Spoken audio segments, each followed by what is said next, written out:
Assalamualaikum warahmatullahi wabarakatuh. Mari kita lanjutkan untuk pembahasan kitab Fathul Qorib beserta syarahnya. Dan pada kesempatan kali ini kita akan membahas tentang kefarduan tayamum. Bismillahirrahmanirrahim. Wa fara'iduhu utai pira-pira kefarduan tayamum iku arba'atu asya papat pira-pira suwiji-wiji. Kefarduan dari tayamum ini jumlahnya ada 4. Kemarin kita telah membahas tentang syarat-syarat tayamum yang jumlahnya ada 5.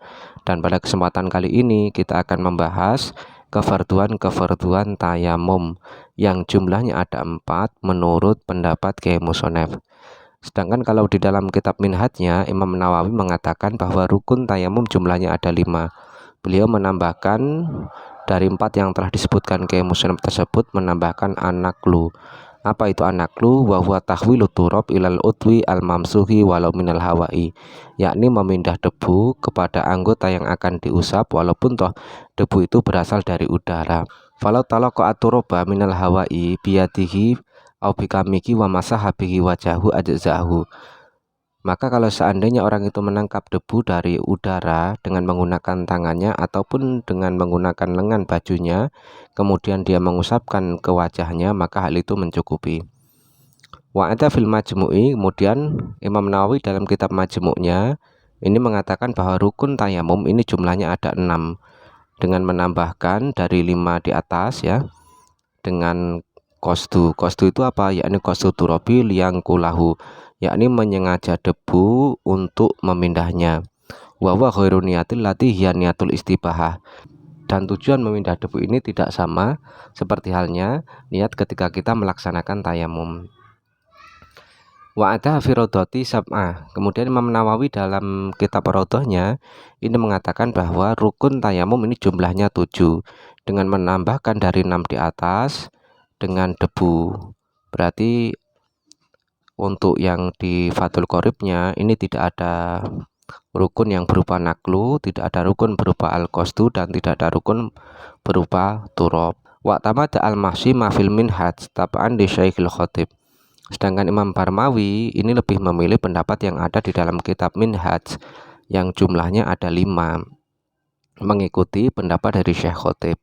Kenapa beliau tidak mengatakan bahwa qasdu itu rukun ataupun debu itu rukun? Karena li'anal qasda lazimun linaklil wajibi, karena yang namanya tujuan memindah debu ini sudah menjadi kelaziman dari memindah yang hukumnya wajib dengan membarengkan niat.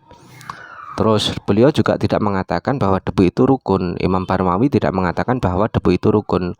Kenapa? Karena kalau seandainya debu ini bagus untuk dijadikan rukun tayamum, berarti otomatis bagus pula menjadikan air sebagai rukun di dalam wudu. Tapi nyatanya di dalam wudu itu tidak ada yang namanya air itu sebagai rukun wudu. Wa tamada Syekh Atiyah ma fi Raudhah. Sedangkan Syekh Atiyah ini mengikuti pendapat yang di dalam kitab Rawat, yakni yang mengatakan bahwa rukun tayamum ini jumlahnya 7. Li'anal qasda wa in kana laziman linakli lakin la yuktafa fi atil arkani bi tilalatil iltizam. Menurut Syekh Atiyah bahwa walaupun toh tujuan untuk mengambil debu ini sudah menjadi kelaziman dari memindah debu yang hukumnya wajib, akan tetapi tidak cukup untuk menganggapnya sebuah rukun dengan dalil sudah menjadi kelaziman. Dan untuk masalah debu ini sudah dijelaskan sebelumnya apa perbedaan air di dalam wudu dan debu di dalam tayamum. Kita lanjutkan Fathul Qoribnya. Ahaduha utawi salah sijine arba'atu asya iku an-niyatu niat. Yang pertama dari kefarduan tayamum adalah niat. Maksudnya adalah niat agar diperbolehkan untuk melaksanakan sholat dan semisalnya. Mimma yaftakiru ila toharotin, yakni dari perkara-perkara yang membutuhkan terhadap bersuci, seperti halnya tawaf, sujud tilawah, dan membawa mushaf. Wa yasu ayanwi an niyata al-amah, dan sah hukumnya untuk berniat dengan niat yang umum. Contohnya seperti ka'ayakula nawaitus tiba kata muftakirotin ila tuhrin. Saya berniat agar diperbolehkan melakukan hal-hal yang membutuhkan bersuci. Wala takfi niyatu tayamumi malam yakul akibah li sholah. Tidak cukup berniat tayamum saja selama setelah kata tayamum ini tidak diikutkan kata sholat. Kalau diikutkan kata sholat maka hukumnya sah, namun dia hanya diperbolehkan untuk melaksanakan kesunahan saja. Berarti niatnya nawaitu tayamuma li sholah. Ini hukumnya sah, namun hanya diperbolehkan melaksanakan sholat sunnah. Tapi kalau hanya nawaitu tayamuma, ini hukumnya tidak mencukupi. Malamnya kuli sholatil mafrudati wa ila sholat bihi fardhu wa nafla. Selama seseorang itu tidak mengatakan sholatil mafrudoh, berarti nawaitu tayamuma li sholatil mafrudoh. Kalau niatnya nawaitu tayamuma li sholatil mafrudoh, maka hukumnya sah dan dia diperbolehkan untuk melaksanakan sholat fardu dan sunnah. Kalau tadi nawaitu tayamuma li sholah saja, maka hukumnya sah dan hanya boleh kesunahan. Tapi kalau di situ ada kata al mafrudohnya, maka dia diperbolehkan untuk melaksanakan sholat fardu dan sholat sunnah. Wala niyatu fardi tayamumi, dan tidak cukup niat kefarduan tayamum. Li'anahu toharotun dorurotun, karena yang namanya tayamum adalah bersuci yang darurat.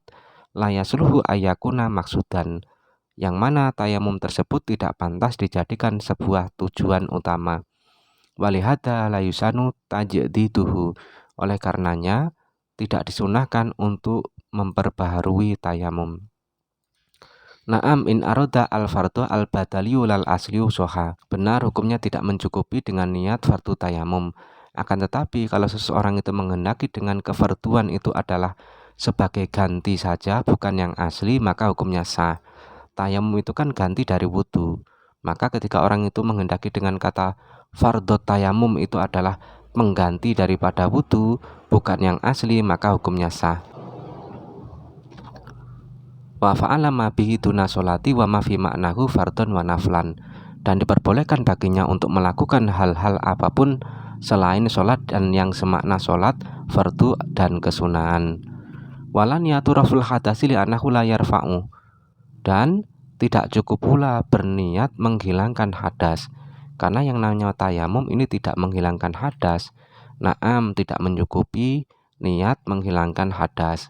In qasada bil hadasi alman'u minas sholati wa nawa raf'an muqayyatan bi fardin wa nawafil soha.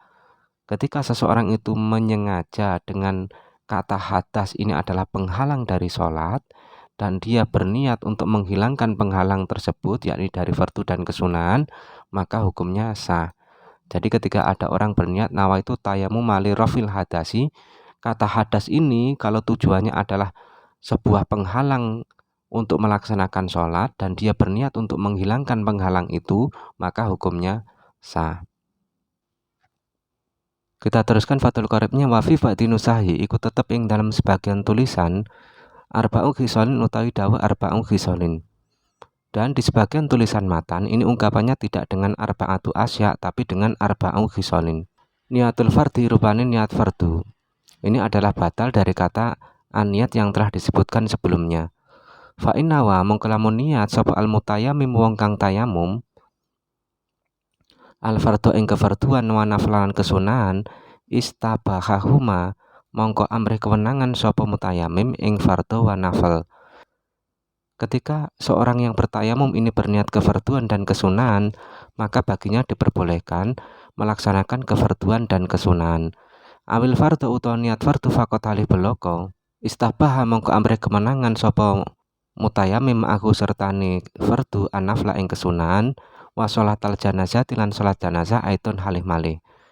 Dan apabila seseorang tersebut berniat fardu saja, maka diperbolehkan bagi orang yang tayamum tersebut untuk melaksanakan sholat fardu dan kesunahan, begitu pula sholat jenazah.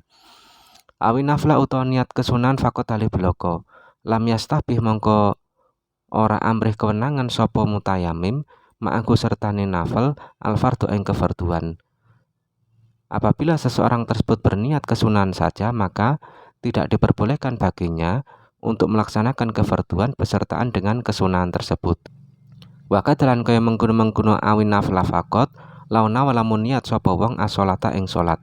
Begitu pula seperti halnya dia berniat kesunahan saja adalah ketika seseorang tersebut berniat tayamum untuk sholat, dimutlakan tanpa ada kata fardu ataupun sunahnya. Jadi kesimpulannya untuk masalah niat di dalam tayamum ini, orang yang bertayamum itu ada kalanya ketika berniat adalah berniat untuk fardu dan sunnah. maka konsekuensinya dia boleh melaksanakan fardu dan sunnah. Atau niatnya hanya untuk kefarduan saja, maka ini masih sama konsekuensinya, yakni orang itu diperbolehkan untuk kefarduan dan kesunahan dan sholat jenazah. Terus yang ketiga, ketika orang itu berniat kesunahan saja, maka orang itu hanya boleh melaksanakan kesunahan, tidak boleh melaksanakan kefarduan. Begitu pula sama dengan orang yang berniat kesunahan saja adalah orang yang berniat tayamum untuk sholat begitu saja, dimutlakan tanpa menyebutkan kefarduan ataupun kesunahan. Kita lihat pada qauluhunya, qaulu fa innawa al-mutayammim bayanun lima yastabihu al-mutayammim bitayamumihi. Ini merupakan penjelasan dari hal-hal yang diperbolehkan bagi orang yang tayamum dengan tayamumnya. Walhasilu anal marotiba salah satun. Kesimpulannya bahwa tingkatan-tingkatan di dalam niat bertayamum ini ada 3. Martabatul ula fardhu sholati walu mangdurutan. Tingkatan yang pertama adalah sholat yang wajib, walaupun kewajibannya itu sebab dinadari. Wa fardu tawafi kadalika, begitu pula dengan fardu tawaf walaupun toh dinadari. Wa khutbatul jum'ati, dan khutbah Jumat. Karena khutbah Jumat ini menempati posisi 2 rakaat, maka hukumnya seperti sholat Jumat itu sendiri menurut Imam Romli. Sedangkan menurut Ibnu Hajar dan Syekhul Islam, beliau lebih berhati-hati, sehingga orang itu tidak diperbolehkan untuk sholat fardu dengan tayamum yang niatnya untuk khutbah Jumat, dan tidak diperbolehkan baginya untuk melaksanakan kefarduan lain walaupun sejenis. Maka dia tidak diperbolehkan untuk khutbah yang kedua setelah dia melaksanakan khutbah yang pertama dengan 1 tayamum, walaupun toh di kali pertamanya jumlah dari pendengar khutbah itu lebih dari 40 orang. Berbeda dengan Ibnu Qasim yang mengatakan bahwa baginya diperbolehkan untuk mengumpulkan 2 khutbah pada 1 mimbar dengan 1 tayamum. Kenapa? Li'annahuma fardun wahidun, karena 2 khutbah ini merupakan 1 fardu. Itu tingkatan yang pertama, yakni sholat-sholat yang wajib walaupun toh itu dinadari, tawaf dan wajib dan seterusnya. Terus tingkatan yang kedua adalah naflu sholat, sholat-sholat yang sunnah, naflul tawaf dan tawaf-tawaf yang hukumnya sunnah. Wa sholatul janazah, dan sholat jenazah. Li'annaha wa ingkanat fardu kifayatin fal asohu anha kanafli.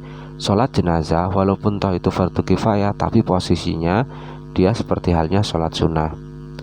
Terus tingkatan yang ketiga adalah ma'ada dalik, selain dari 2 hal yang telah disebutkan, selain dari sholat yang wajib dan sholat yang sunnah, seperti sujud tilawah, sujud syukur, membaca Al-Quran dari orang yang junub dan semisalnya walaupun toh dinadari, kemudian mengusap mushaf, kemudian tamkinul halil, dan mempersilahkan suami terhadap istrinya. Jadi kesimpulannya hampir sama seperti yang ada di dalam Fathul Qoribnya. Artinya di dalam permasalahan niat ini ada 3 tingkatan. Tingkatan pertama, kedua, dan ketiga. Tingkatan pertama ini adalah niat-niat yang sifatnya wajib, seperti sholat wajib, tawaf wajib, kemudian khutbah Jumat.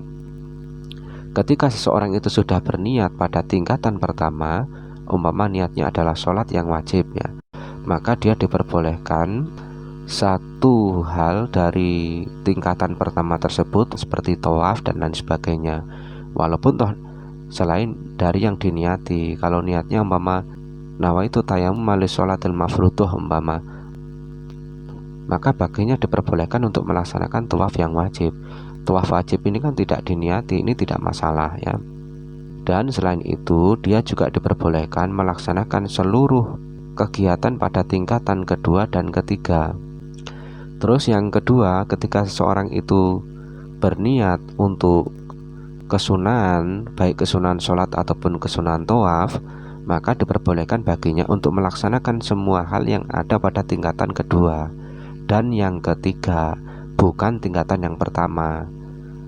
Dan yang ketiga, ketika orang itu berniat selain dari kefarduan sholat ataupun kesunahan sholat, maka diperbolehkan dia melaksanakan semua hal yang ada pada tingkatan yang ketiga, namun dilarang untuk melaksanakan semua hal yang ada pada tingkatan pertama dan yang kedua. Kesimpulannya seperti itu. Qalu al-fardhu wa nafla ai istabahat huma ka ayakula nawaitu istabahata fardhi sholati wa nafliha aw fardhu tawafi wa nafliha wa wa ala takdiril mudhaf. Tadi sudah dikatakan dalam Fathul Qoribnya ketika seseorang itu berniat kefarduan dan kesunahan. Ini contohnya, nawaitu istibahata fardhi sholati wa nafliha, saya berniat agar diperbolehkan melaksanakan kefarduan sholat dan kesunahannya. Berarti kedua-duanya diniati. Istabahahuma, maka diperbolehkan baginya untuk melaksanakan kefarduan dan kesunahan. Karena apa? Amalan biniatihi, mengamalkan sesuai yang diniati. Qalu awil fardhu faqat, atau orang itu niatnya hanya fardu saja ya. Contohnya, nawaitu istibahata fardhi sholati, begitu saja tanpa ada kata kesunahan.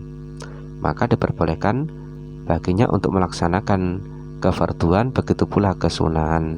Kenapa? Li'anna nafla tabi'un lil fardhi, karena yang namanya sunnah ini mengikuti kefarduan walaupun tidak diniati. Fa idza saluhat taharatuhu lil asli falitabi aula, sehingga ketika bersuci untuk hal yang asal atau yang fardu ini sudah sesuai, maka untuk yang mengikutinya ini lebih utama. Kalau sholatul janazah li'annaha bimangzilatin nafli, tadi sudah dikatakan bahwa ketika seseorang itu berniat kefarduan, maka diperbolehkan baginya untuk melaksanakan kesunahan pula, dan begitu pula sholat jenazah, karena sholat jenazah ini posisinya adalah sholat sunnah.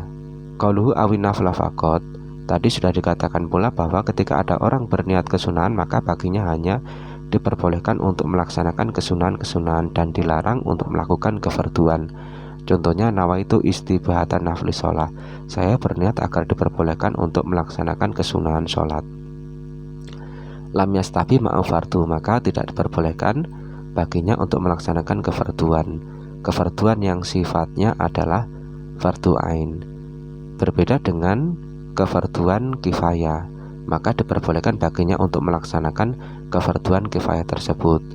Li'annahu bimangzilatin nafli, karena fardu kifayah ini menempati posisi sunnah, kama marah, seperti yang telah lewat.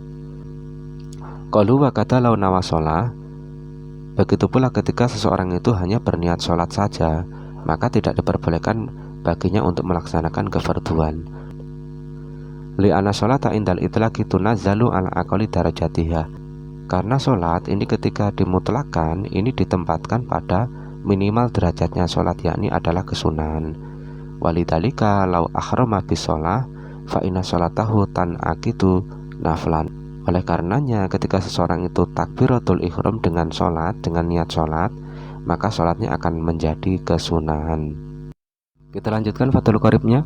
Wajib bulan wajib apa kurnu niati tayamumi barengake niat tayamum binakli turabi klan mindah lebu lil wajib maring wajah wal yadaini lan tangan loro. Wajib untuk membarengkan niat tayamum ketika memindah debu kepada wajah dan kedua tangan. Kita lihat pada koluhnya. Wajib kurnu niati tayamum binakli turabi aili anahu awalul arkan, karena memang memindah debu ini merupakan awal rukun dari tayamum, walaupun Taqiyah Musannaf itu menggugurkannya, artinya tidak menganggap pemindahan debu kepada tangan dan kedua wajah sebagai rukun. Wal muradu binakli tahwilu turabi ilal udwi ladhi yuridu masahu walau minal hawa'i kama maro. Yang dikehendaki dengan anaklu adalah memindah debu kepada anggota yang hendak diusap walaupun dari udara, seperti yang telah dijelaskan sebelumnya. Oleh karena itu ungkapan Imam Barmawi yang mengatakan bahwa namanya naklu adalah wujudnya niat ketika adanya debu berada pada kedua tangan sebelum mengusap wajah adalah ditoleran. Karena apa? Karena kelazimannya ketika orang itu memindah debu ini harus dibarengi dengan niat. Kita lanjutkan untuk Fathul Qoribnya. Wastidamatu hati niati lan langgengake iki niat ila masyisain maring ngusap suwiji-wiji minal wajhi sangking wajah, dan melanggengkan niat ini sampai mengusap sesuatu dari wajah. Walau ahdasa lamun hadas sapa mutayamim ba'da nakli turabi ing dalam sawise mindah lebu, lam yamsah mengko ora ngusap sapa mutayamim bidalika turabi klan mengkono lebu, bal yang kulu balik mindah sapa mutayamim wairahu ing sakliyane lebu. Kalau seandainya orang yang bertayamum ini hadas setelah memindah debu, maka dia tidak diperbolehkan untuk mengusap dengan debu tersebut, bahkan dia harus memindah debu yang lain. Kita lihat pada qauluhunya, qaulu wastidamatu hadiniyati ila masyisain minal wajhi dhaifun. Ini merupakan pendapat yang dhaif. Jadi melanggengkan niat sampai mengusap sesuatu dari wajah ini merupakan pendapat yang lemah. Wal mu'tamad al-iktifa'u bistihdorika inda masyisain minal wajhi. Sedangkan kaul yang mu'tamad adalah dicukupkan dengan menghadirkan niat ketika mengusap sesuatu dari wajah. Jadi tidak harus istidamah. Walau azabat bainahu wa bainan nakli, walaupun toh niatnya ini akan hilang di antara mengusap wajah dan di antara memindah debu. Fala budda min wujudiha indahuma, maka wajib adanya niat ketika memindah dan mengusap sesuatu dari wajah.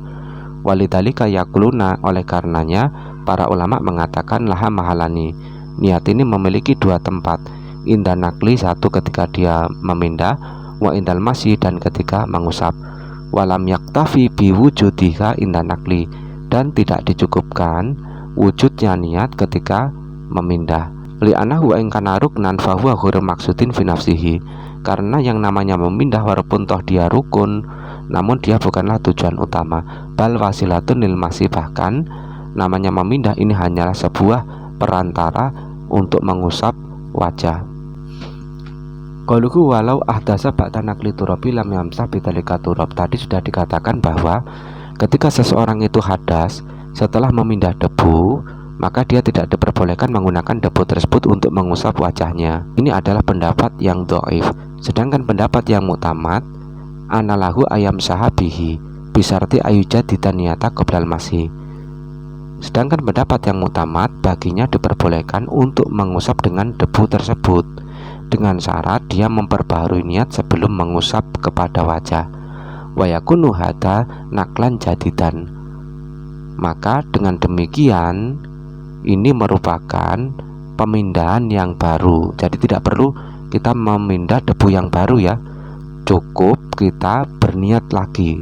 Maka ketika kita berniat lagi, ini merupakan pemindahan yang baru, seperti ketika orang itu memindah debu dari udara. Qauluhu bal yanqulu ghairuhu marjuhun. Tadi sudah dikatakan bahwa ketika dia hadas maka tidak boleh menggunakan debu tersebut, bahkan harus memindah yang lainnya. Ini merupakan pendapat yang marjuh. Wa rajih annahu la yata'ayyanu nakla ghairihi. Sedangkan pendapat yang rajih, dia tidak harus memindah debu yang lain, kama alimta, seperti yang telah engkau ketahui.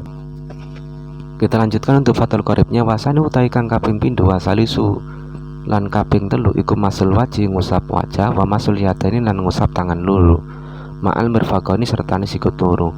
Rukun kedua dan yang ketiga adalah mengusap wajah dan mengusap kedua tangan besertaan dengan kedua siku-siku. Kita lihat pada qauluhunya. Qauluhu masul waji wa masul yadaini liqouli ta'ala famsahu biwujuhikum wa aidikum. Dasarnya adalah firman Allah famsahu biwujuhikum wa aidikum, yakni surat An-Nisa ayat 43. Wala yajibu isalu turabi ila manabiti sya'ri. Tidak wajib untuk mendatangkan debu kepada tempat-tempat tumbuhnya rambut. Bal walayundabu, bahkan tidak disunahkan, walau khafifan, walaupun toh rambutnya itu tipis, lima fihi minal masyakoh, karena hal ini ada unsur kesulitannya, berbeda dengan permasalahan air yang wajib untuk menyampaikan pada tempat-tempat tumbuhnya rambut ketika tipis. Qauluhu ma'al mirfaqaini khilafan lil imami malikin. Berbeda dengan pendapat Imam Malik al-qaili bi adam istirati masil mirfaqaini, yang tidak menyaratkan untuk mengusap kedua siku-siku. Wa fi ba'di nusail majni iku ing dalam sebagian tulisan matan ilal mirfaqaini utawi dawuh ilal mirfaqaini. Disebutkan di sebagian tulisan matan ungkapan ilal mirfaqaini sampai kedua siku-siku. Wa yakunu lan ono apa masuhuma ngusap wajah lan tangan loro iku bidor bataini kelawan rong pukulan.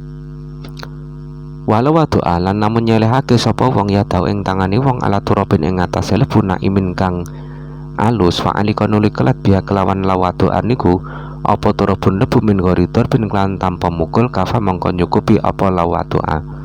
Kalau seandainya seseorang itu meletakkan tangannya pada debu yang halus, kemudian debu tersebut itu lengket pada tangannya tanpa melakukan pemukulan, maka hal itu mencukupi. Kita lihat pada qauluhunya. Qauluhu wa yakunu masuhuma bidorbatain li khabaril hakim atayamumu dorbatani dorbatun lil wajhi wa dorbatun lil yadaini. Ini sesuai dengan hadis yang diriwayatkan oleh Imam Hakim bahwa tayamum ini adalah dengan menggunakan 2 pukulan, 1 pukulan untuk wajah, 1 pukulan untuk kedua tangan. Wali anal isti'aba la yata'ata ghaliban bidunihima, dan karena meratakan debu ini tidak mungkin bisa secara umumnya dengan tanpa 2 pukulan. Falabuta min darbataini, maka wajib untuk melakukan 2 pukulan.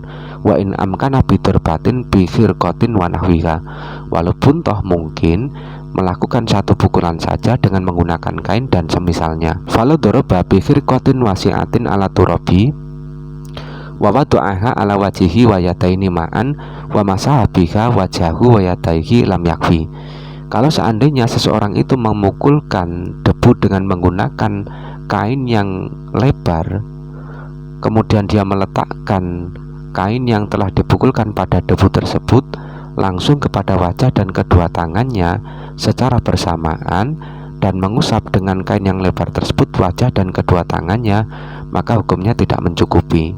Jadi 2 pukulan ini hukumnya wajib, walaupun toh mungkin dengan 1 pukulan, umpama sampean punya kain yang lebar, kemudian sampean letakkan kain yang lebar itu pada debu.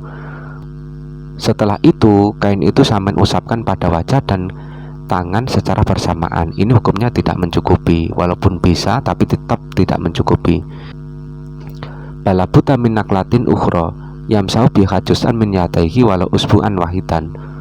Bahkan wajib untuk melakukan pemindahan yang lain untuk mengusap juz dari kedua tangannya walaupun toh hanya 1 jari. Qalu walau watu'a yadahu ala turabin na'imin asar bidalika ila anahu la yata'ayyanu adarbu bal madaru ala nakli turabi walau min ghairi darbin. Tadi sudah dikatakan kalau seandainya seorang itu meletakkan tangannya pada debu, kemudian ada debu yang melekat tanpa pemukulan, maka itu mencukupi. Dari situ dapat kita pahami bahwa memukul ini tidak harus, bahkan kewajibannya adalah memindah debu walaupun tanpa memukul. Warabi utai kang kaping 4 iku atartibu tartib. Wajibu mengko wajib apa takdimu masil waji ndinginake ngusap wajah ala masil yadaini ing atase ngusap tangan loro.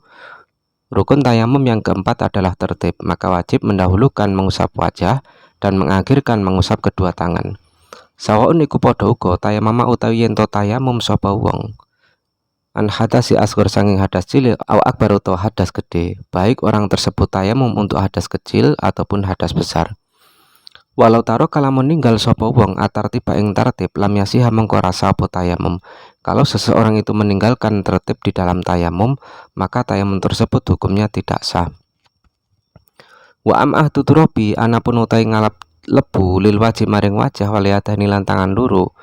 Fala yustaratu mengko raden syaratake fi ing dalem tuturab apa tartibun tertib. Adapun mengambil debu untuk wajah dan kedua tangan, maka tidak disyaratkan di dalamnya untuk tertib. Sehingga falau doroba mengko lamun mukul sapa wong biyadahi kelawan tangan lorone wong tafatan kelawan saambalan ala turabin ing atase lebu. Ala turabin ing atase lebu wa masalan ngusap sapa wong biyaminihi kelawan tangan tengene wong wajahahu ing wajahe wong wa biyasarih lan kelawan tangan kiwane wong yaminahu ing tangan tengene wong jaza mengko menang apa laudoroba. Kalau seandainya seseorang itu memukulkan kedua tangannya sekali pada debu, kemudian mengusapkan tangan kanannya pada wajah dan tangan kirinya pada tangan kanannya, maka hal itu mencukupi. Kita lihat pada qaulunya. Qalu fala yustaratu fi tartibun balau syaraka masal waji wa ba'dal yadaini fi naklatin wahidah kafa. Bahkan kalau seandainya seseorang itu menyekutukan di antara mengusap wajah dan sebagian kedua tangan dengan 1 pukulan, maka hal itu mencukupi. Ma'al ihtiyaji linaklatin ukhra li baqi yadaihi. besertaan dengan butuhnya untuk memindah debu yang lain untuk sisa tangannya. Qalu jaza ay walabuta minaklatin ukhra liyam sahabi halusro. Tapi wajib untuk melakukan pemukulan yang lain untuk mengusap tangan kirinya. Kita lanjutkan fathul qoribnya. Wasunanuhu wallahu alam bisawab. Kita lanjutkan pada pertemuan selanjutnya. Saya kira wassalamualaikum warahmatullahi wabarakatuh.